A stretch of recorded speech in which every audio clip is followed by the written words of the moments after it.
दोस्तों, जो chapter number 10 है महेश वर्णवाल की बुक का, उसके अंदर नदियों के अपवाह तंत्र के बारे में बात करी गई है, यानी कि जो ड्रेनेज सिस्टम है पूरा उसके बारे में। ठीक है, कैसे कैसे नदियाँ और उनकी सहायक नदियाँ आगे बढ़ती हैं, क्या उनका पैटर्न रहता है, किस तरीके के स्ट्रक्चर बनते हैं, ये सारी चीज़ें इसके अंदर कवर अप करी हुई हैं। सो आप किसी भी एग्जामिनेशन की तैयारी कर रहे हो उसके पॉइंट ऑफ व्यू से ड्रेनेज सिस्टम को पढ़ना बेहद ज़रूरी है। यहाँ पर ना सिर्फ आपको ये सब पता होना चाहिए कि कौन सी नदी की सहायक रिवर कौन कौन सी है, बल्कि कौन से जो शहर हैं वो कौन सी रिवर के किनारे बसे हुए हैं। उसके साथ में ही जो बेसिक कंसेप्ट है कि किस तरीके से नदियों का पैटर्न होता है, मतलब जो ड्रेनेज पैटर्न है वो बनता है, वो भी आपको पता होना चाहिए। ठीक है, चलिए शुरू करते हैं आज के अपने इस पूरे सीरीज़ में, जो चैप्टर नंबर 10 है उसके इस पार्ट को, जिसमें हम नदियों के अपवाह तंत्र के बारे में बात करने वाले हैं। चलिए, सबसे पहले यहाँ पर बात करते हैं अपवाह तंत्र। एग्जैक्टली जो ड्रेनेज सिस्टम है ये होता क्या है।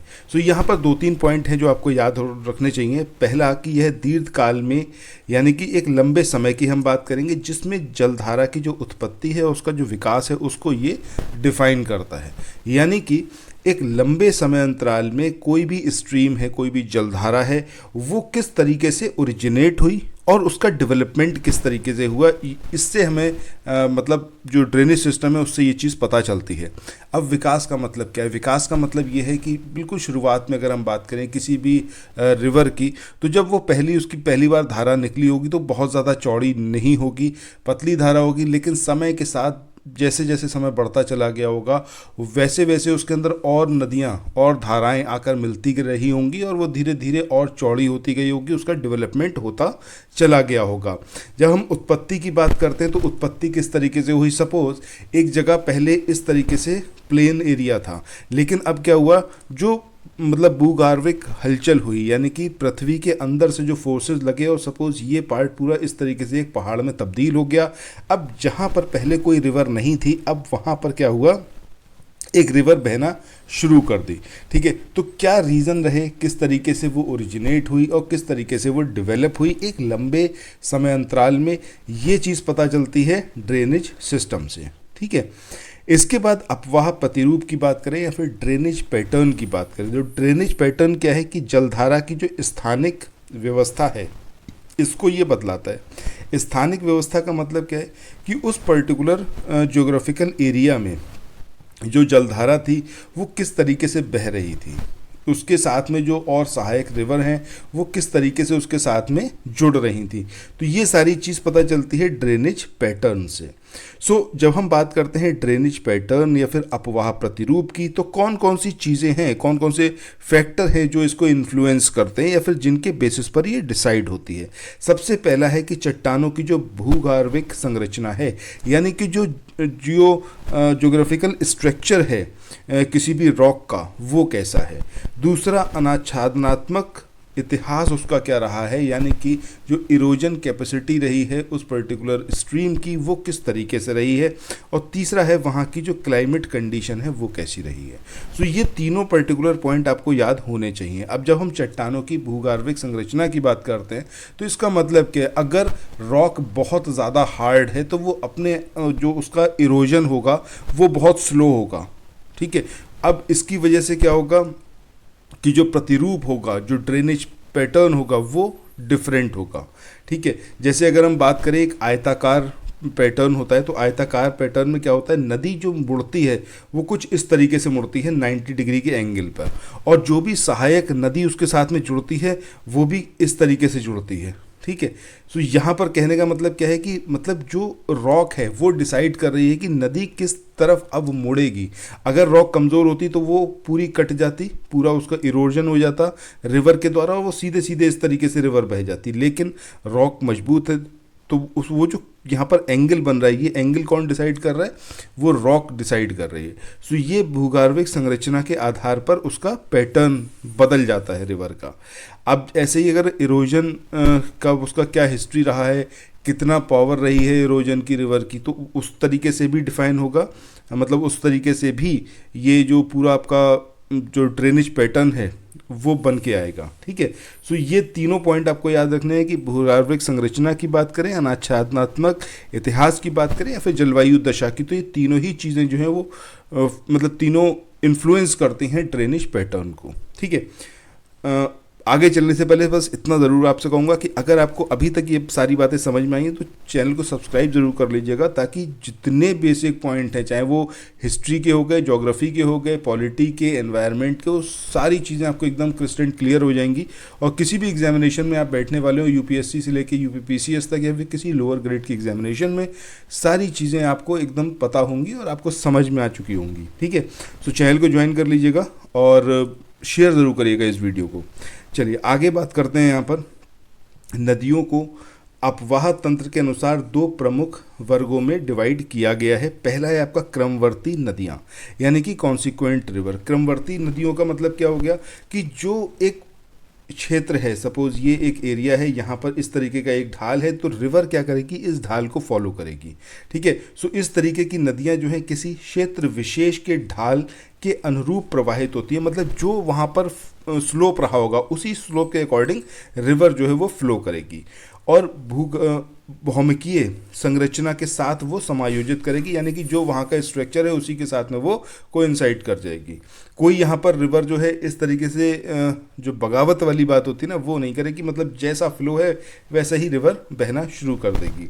अब इसके एग्जाम्पल क्या हैं? इसके एग्जाम्पल हैं आपके अनुवर्ती, परवर्ती, प्रत्यानुवर्ती और नवानुवर्ती नदियाँ। अब यहाँ पर सुनने में काफ़ी टिपिकल लग रहा होगा कि यार ये क्या एग्जैक्टली है। सो एक एक करके सारी चीज़ों को समझते हैं। जो मेन चीज़ है वो याद रखिए कि एक मेन रिवर है, ये सपोज एक रिवर है, इसको हम मानते हैं क्या, मेन रिवर।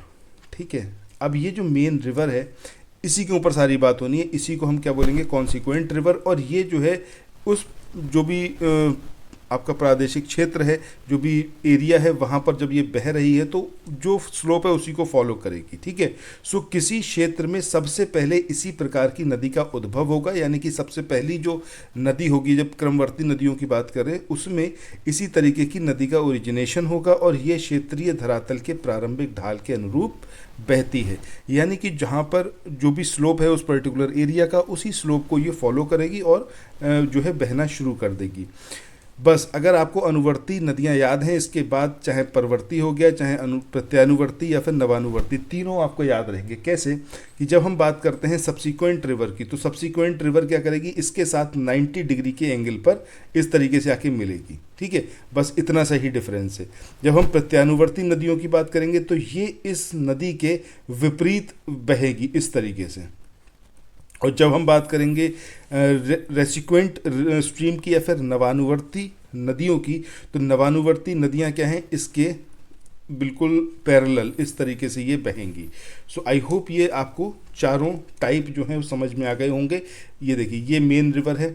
अब इसके साथ में जब हम बात करेंगे सब्सिक्वेंट रिवर की तो ये 90 डिग्री के एंगल पर मिलेगी। जब हम बात करेंगे ऑब्सिक्वेंट रिवर की या फिर प्रत्यानुवर्ती नदियों की तो वो इस तरीके से, मतलब इसकी अपोजिट। और जब हम बात करेंगे आपका रेसिक्वेंट स्ट्रीम की तो ये इसके पैरेलल बहेंगी। ठीक है, सो ये इसके साथ में आपको याद रखना है। ठीक है, चलो ये जैसा आप यहाँ पर डायग्राम देख रहे हो, इस डायग्राम को और देख लो, सारी चीज़ें क्लियर हो जाएंगी। ये आपकी कॉन्सिक्वेंट रिवर हो गई, जो मेन रिवर है ये इस तरीके से बह रही है। और इसके साथ में यहाँ पर जो आप देख रहे हो कि ये जो सब्सिक्वेंट रिवर है, ठीक है, ये 90 के एंगल पर आकर इसके साथ में मिल रही है।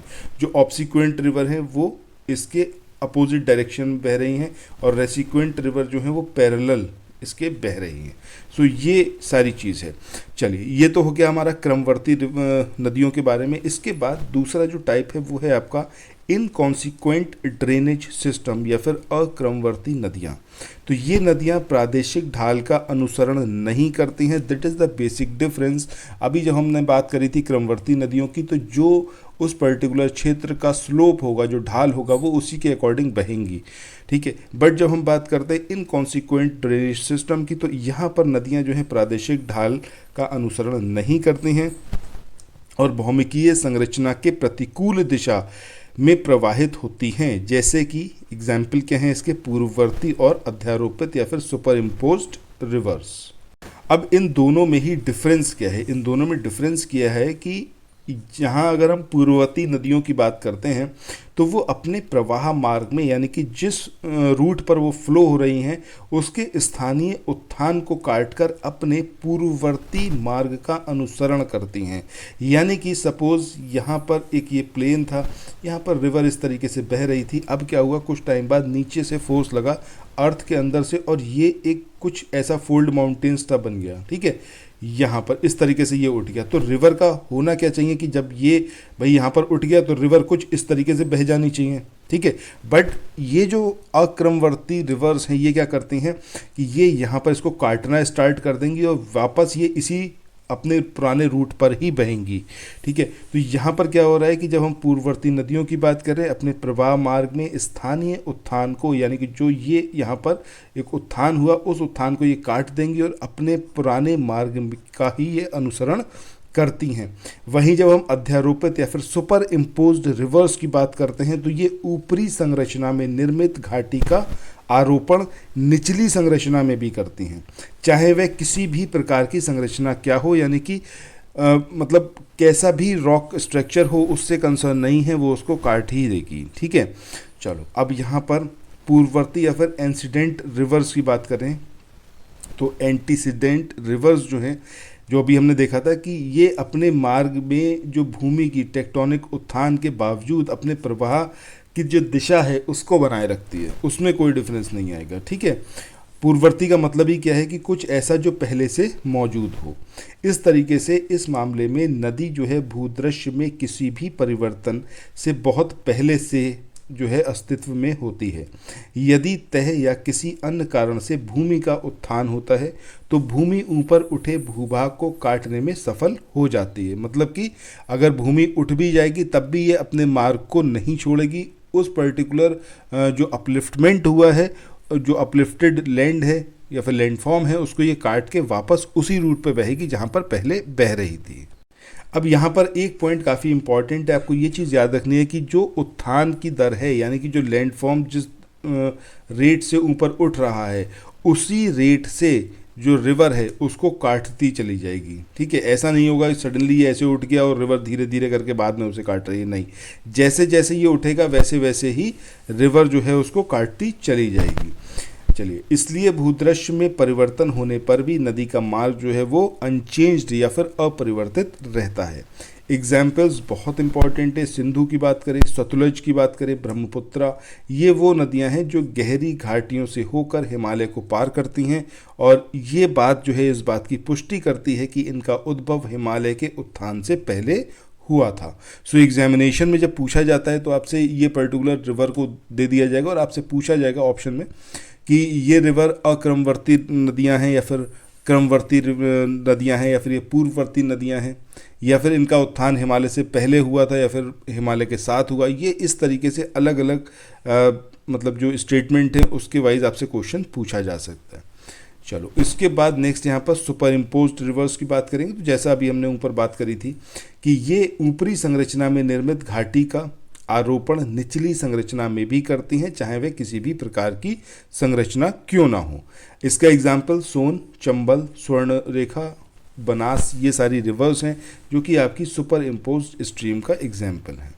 इसके बाद ड्रेनेज पैटर्न की बात करें तो ड्रेनेज पैटर्न का मतलब क्या है, मेन रिवर ये है सपोज, अब इसके साथ में सहायक नदियां इसकी किस तरीके से यहाँ पर जुड़ रही हैं इसके बारे में ही यहाँ पर हमें बात करनी है, ठीक है।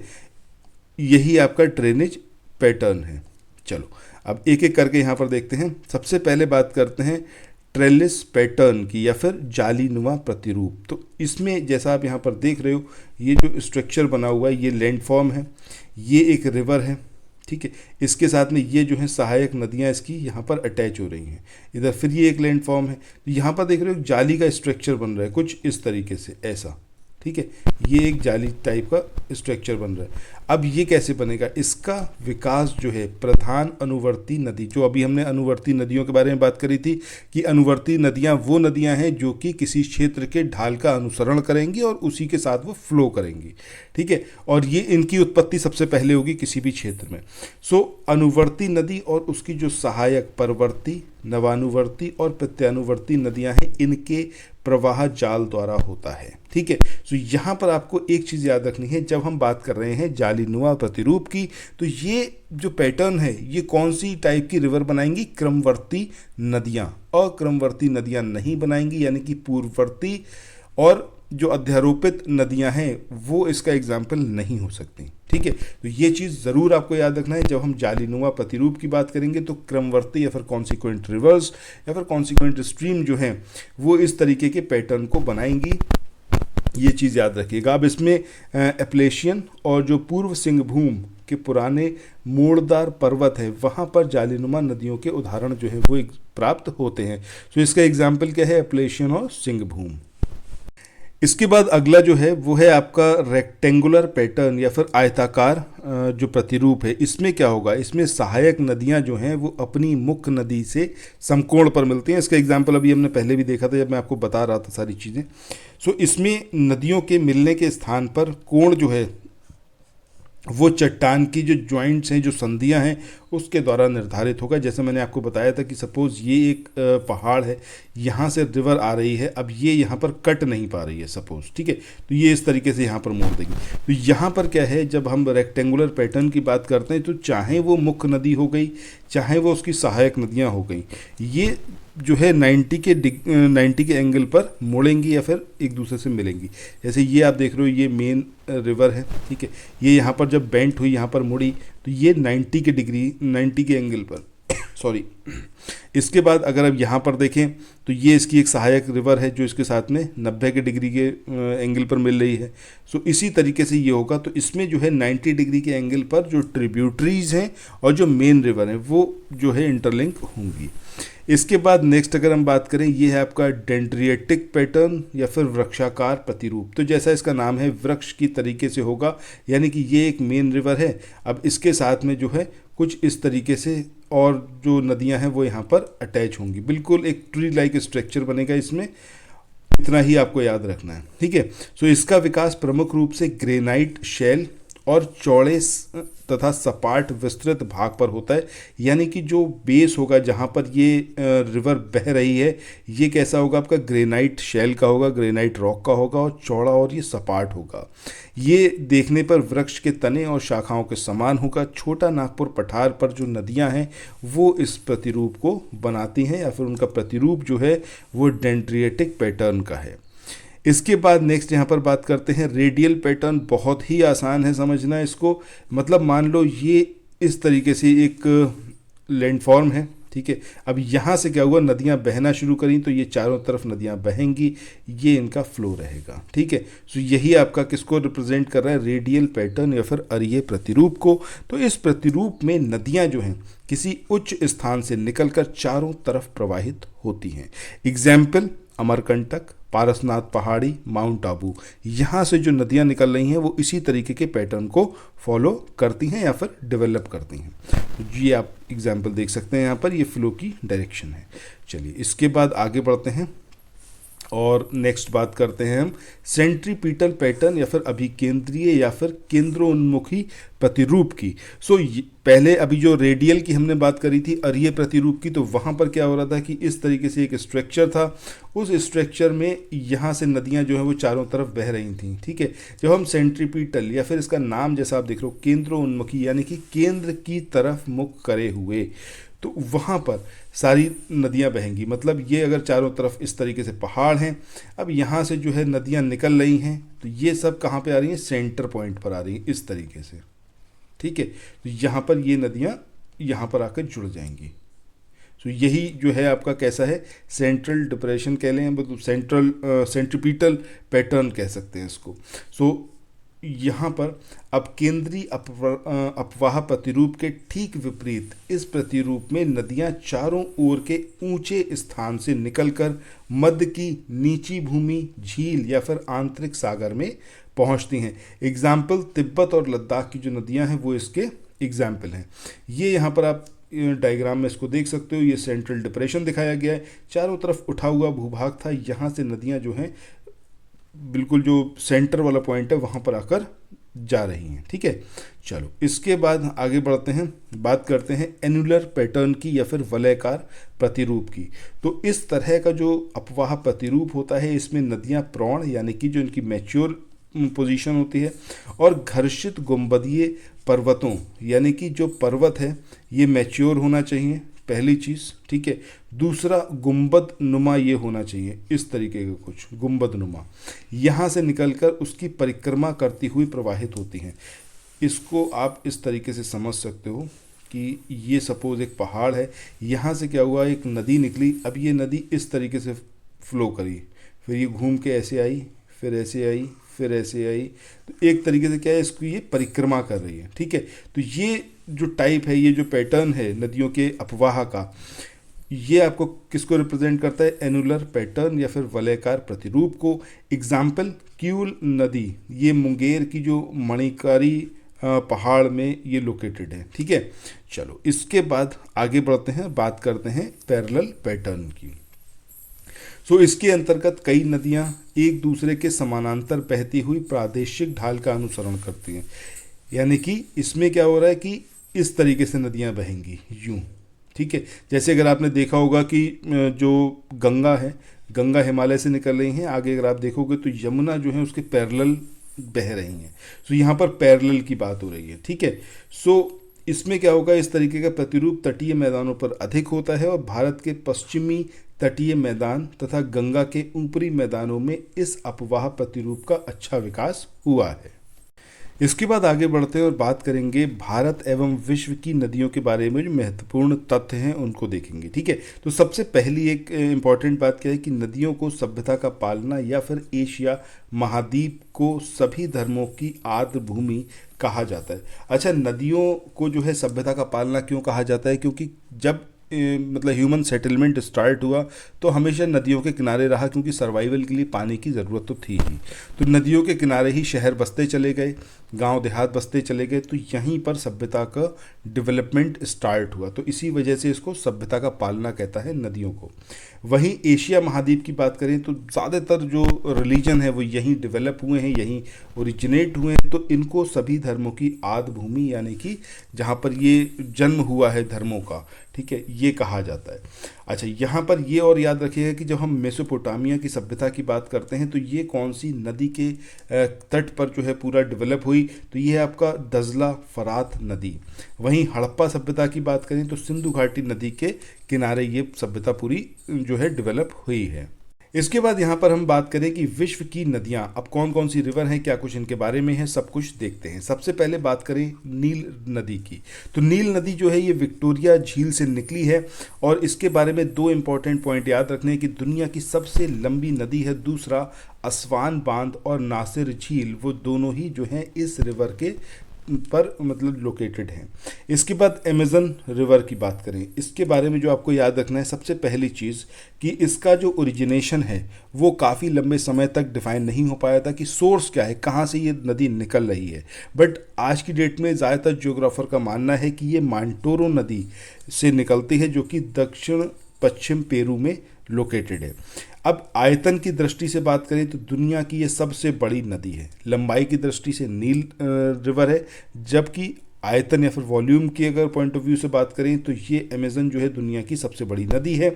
अपवाह क्षेत्र की दृष्टि से विश्व की सबसे बड़ी नदी है, यानी कि चाहे हम ड्रेनेज सिस्टम की बात करें या फिर ड्रेनेज एरिया की बात करें, या फिर अगर हम बात करें कि वॉल्यूम के पॉइंट ऑफ व्यू से, तो ये दुनिया की सबसे बड़ी नदी है। साउथ अमेरिका की सबसे लंबी नदी है, ये काफ़ी इंपॉर्टेंट है, बड़ी की बात नहीं हो रही, लंबी की बात हो रही है। साउथ अमेरिका की सबसे लंबी नदी है, और लंबाई में अगर हम बात करें तो विश्व की ये दूसरी सबसे लंबी नदी है, मतलब नील रिवर के बाद सेकंड नंबर पर अमेज़न आती है। इसके बाद नेक्स्ट जो रिवर है वो है आपका मिसिसिपी मिसौरी नदी। निकलती कहाँ से है, तो इसका जो उद्गम होता है वो इटास्का झील जो कि मिनेसोटा में है, वहाँ से ये ओरिजिनेट होती है। फाइनली ड्रेन आउट कहाँ पर होती है, तो वो आपका मैक्सिको की खाड़ी है या फिर बे ऑफ मैक्सिको। ठीक है, अब यहाँ पर जो इसकी सहायक नदियाँ हैं वो ओहायो, अरकनसास और रेड रिवर, ये जो हैं इसकी सहायक नदियां हैं। ये विश्व का सबसे बड़ा नदी तंत्र बनाती है, यानी कि ड्रेनेज सिस्टम दुनिया का सबसे बड़ा ये बनाती है मिसिसिपी मिसौरी नदी। और ये पूरी तरह से संयुक्त राज्य अमेरिका यानी कि यूएस में लोकेटेड है। और ये जो है आपका उत्तरी अमेरिका की सबसे लंबी नदी है, क्योंकि अभी हमने बात करी था दुनिया की जो सबसे लंबी नदी है वो आपकी नील नदी है, लेकिन अगर हम साउथ अमेरिका की सबसे लंबी नदी की बात करेंगे तो वो आपका मिसिसिपी मिसौरी नदी है। और ये जो है पक्षीपाद डेल्टा बनाती है। इसके बाद नेक्स्ट है आपका रियो ग्रांडे रिवर। तो ये आपका संयुक्त राज्य अमेरिका और मेक्सिको की जो सीमा है उसको निर्धारित करती है। इसके बाद आगे बात करते हैं सेंट लॉरेंस नदी की। बहुत इंपॉर्टेंट है सेंट लॉरेंस नदी। ये जो है यहीं पर नियाग्रा जलप्रपात जो है वो लोकेटेड है इस रिवर पर ही, और ये दुनिया का सबसे व्यस्ततम आंतरिक जल परिवहन मार्ग है। ठीक है। इसके बाद कोलोराडो रिवर की बात करें तो ग्रैंड कैनियन और जो हूबर बांध है वो जो है इसी रिवर पर लोकेटेड है। राइन रिवर की बात करें, इसका एक और नाम है, एक और नाम से इसको जाना जाता है, वो है आपका कोयला नदी। और ये यूरोप का सबसे व्यस्ततम आंतरिक जल परिवहन मार्ग है। जबकि दुनिया का सबसे बिजी रूट अगर हम बात करें तो वो कौन सा है, सेंट लॉरेंस रिवर का।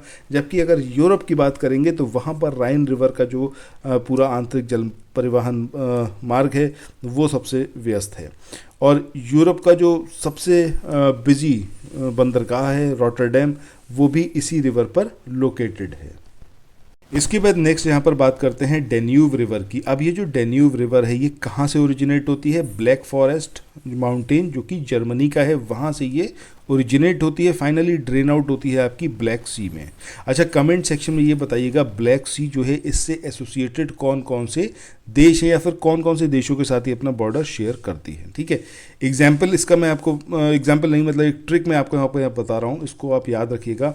जब हम ब्लैक सी की बात करते हैं तो टी एंड बर्गर आपको याद रखना है। ठीक है। अब यहाँ पर बताइएगा कि क्या कौन कौन से देश हैं जो इससे अपने बॉर्डर शेयर करते हैं। अच्छा, यहाँ पर जब हम डेन्यूब रिवर की बात करें तो मेन चीज़ आपको याद रखनी कि कौन कौन से देशों की कैपिटल है जहाँ से ये गुजरती है। तो ये बेलग्रेड जो यूगोस्लाविया या फिर सर्बिया की कैपिटल है। ब्राटिस्लावा की बात करें स्लोवाकिया की कैपिटल है। बुखारेस्ट की बात करें रोमानिया की कैपिटल है। बुडापेस्ट की बात करें हंगरी की कैपिटल है। और वियना की बात करें तो ऑस्ट्रिया की ये कैपिटल है। नेक्स्ट है आपका वियना ऑस्ट्रिया। ठीक है। तो आपको ये याद रखना है कि कौन कौन सी कैपिटल से जो डेन्यूब रिवर है वो होकर गुजरती है। इसके बाद नेक्स्ट हम बात करेंगे वोल्गा रिवर के बारे में। अब ये जो वोल्गा रिवर है ये कहाँ से ओरिजिनेट होती है, एक बल्दाई की पहाड़ी है वहाँ से ये ओरिजिनेट होती है, फाइनली ड्रेन आउट होती है कैस्पियन सी में। और ये यूरोप की सबसे लंबी नदी है। तो ये तीनों पॉइंट आपको इसके याद रखने हैं कि सोर्स क्या है, ड्रेन आउट कहाँ पर होती है और ये का मतलब इसके बारे में क्या विशेषता है। इसके बाद नाइजर नदी की बात करें तो ये जो है तेल नदी के नाम से भी जानी जाती है और ये फाइनली ड्रेन आउट होती है आपकी गिनी की खाड़ी में। वहीं जाम्बेजी नदी की बात करें तो विक्टोरिया जलप्रपात और करीबा बांध इसी नदी पर लोकेटेड है और ये ड्रेन आउट होती है हिंद महासागर में। इसके बाद आगे बढ़ते हैं, बात करते हैं कॉन्गो या फिर जायरे नदी की।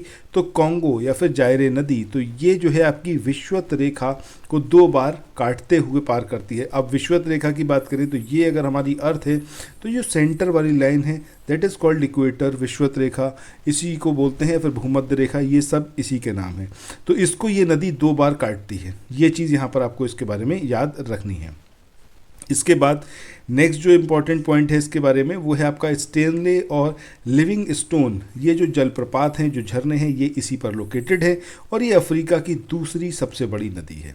वहीं लिम्पोपो नदी की बात करें तो ये जो ओरिजिनेट होती है हाई वेल्ड साउथ अफ्रीका से और यहाँ पर ये नदी जो है मकर रेखा को 2 बार काटती है।